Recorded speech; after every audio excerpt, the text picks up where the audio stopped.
We are married. Will you dance with me?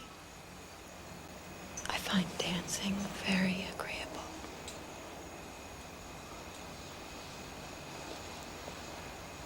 Why can you not say what is in your head? Why can you not stop saying what is in yours? Why must you lead when I want to lead?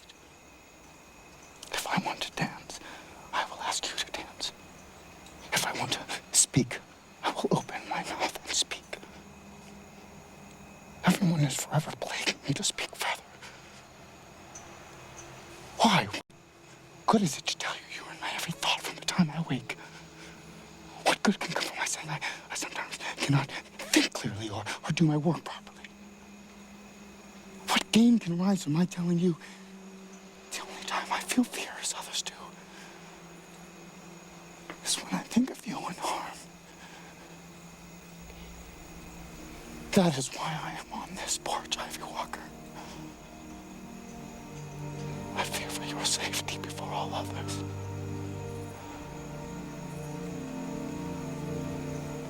And yes,